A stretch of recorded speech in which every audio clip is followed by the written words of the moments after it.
유럽의 조별과제로 탄생한 비운의 공격 헬기 EC-665 타이거를 아시나요?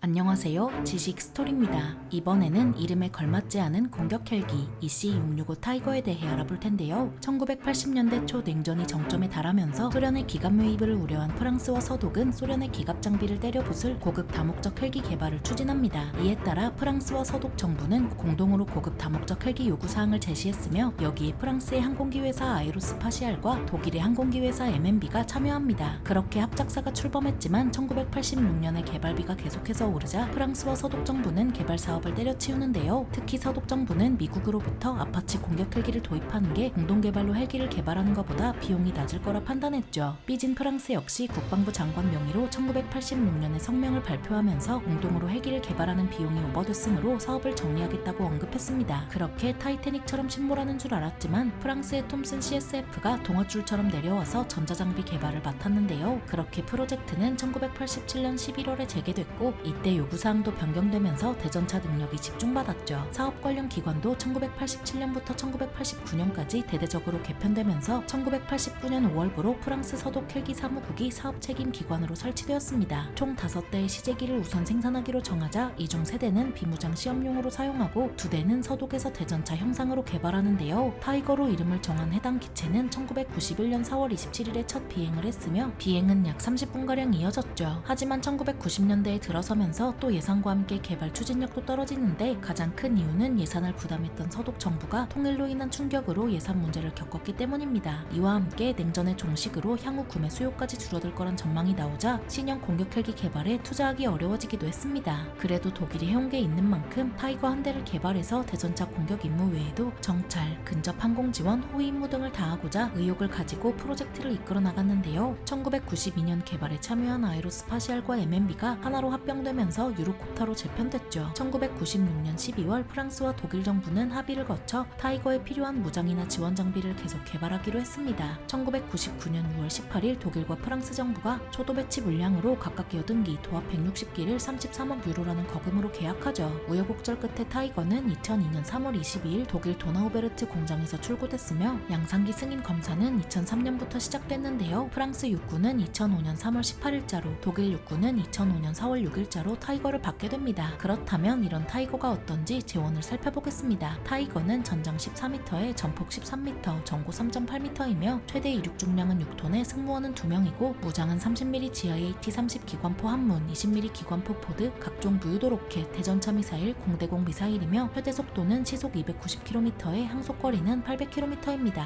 타이거는 아파치와 비빌만한 성능을 목표로 개발된 다목적 공격 헬기인데요. 기동력에 중점을 둔 타이거는 최대한 중량을 가볍게 하고자 구조의 80%의 복합재를 사용했으며 11%는 알루미늄, 6%는 티타늄을 사용했습니다. 헬기의 구조물과 빔은 케블라와 카본 라미네이트로 패널은 노맥스로 벌집형 구조물을 구성하고 외피에는 카본과 케블라를 씌웠습니다. 그리고 헬기의 로터 블레이드는 탄소 섬유 복합재로 구성했고 전파 반사 구조를 최대한 반영했는데요. 덕분에 타이거의 레이더 반사 면적은 다른 헬기에 비해 현저히 낮죠. 이런 타이거의 조종석은 앞뒤로 앉게 설계했으며 아파치와 다르게 무장수가 뒷좌석에, 조종수가 앞좌석에 앉도록 배치했습니다. 하지만 무기체계나 조종체계나 어느 정도 공유돼서 필요에 따라 두 조종석의 역할을 바꿀 수 있습니다. 조종석 패널에는 2개의 대형 컬러 다목적 디스플레이가 들어가는데 여기에는 사격수 좌석에서 들어오는 영상이나 열상 및 기타 센서 비디오 등이 공유되죠. 프랑스군의 타이거에는 헬멧 고정식 사이트가 적용됐으며 독일 연방군은 통합 주야간 헬멧이 연동됐고 호주군은 헬멧 고정식 사이트 디스플레이가 장착됐는데요. 한마디로 좋은 헬멧을 썼다는 겁니다. 각 조종석에는 항법 장비, 통신 장비, 시스템 상태를 디스플레이를 통해 조작하고 알려주며 데이터 삽입 장비도 포함되어 있어서 임무 데이터를 이동식 메모리팩으로 입력할 수 있습니다. 타이거의 항법 장비로는 3촉 링 레이저 자이로 장비가 장착됐고 2대의 자기력계, 2대의 항공 데이터 컴퓨터, 도플러 레이더, 무선 고도계, GPS, 저속 비행 센서 등 좋다는 건 다 집어넣었죠. 게다가 타이거는 벼락이나 전자기 공격을 방어할 수 있도록 만들어졌고 골조도 튼튼하므로 강한 물리적 충격에도 버틸 수 있는데요. 타이거의 호위 지원 헬기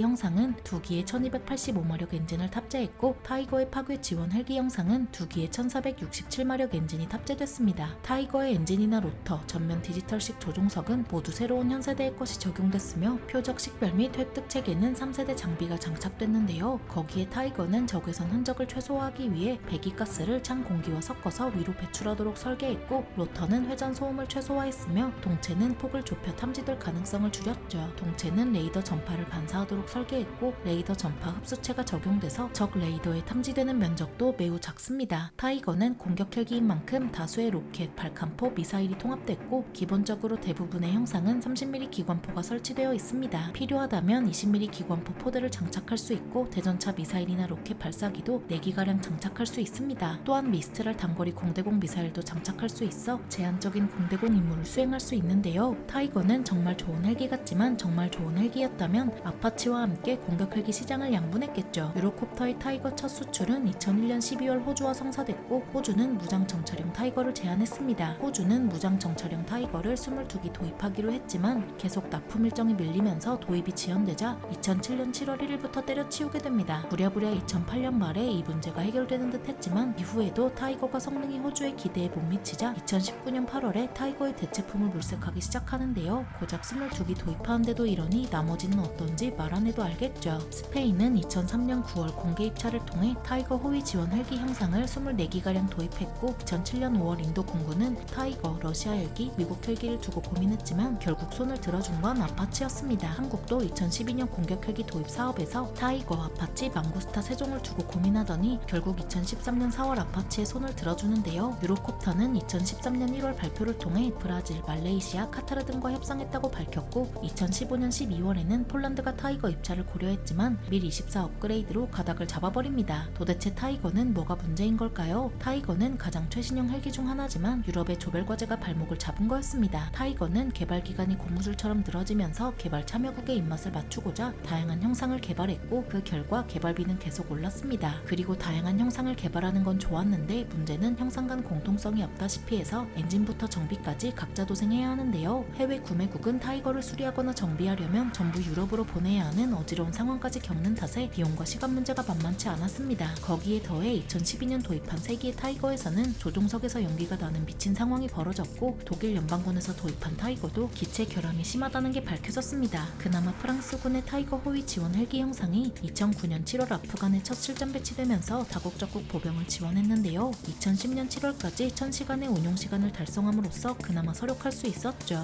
이름에 걸맞지 않은 공격 헬기 EC665 타이거에 대해 알아봤는데요. 영상이 유익하셨다면 구독과 좋아요 부탁드립니다. 감사합니다. 제식스토리였습니다.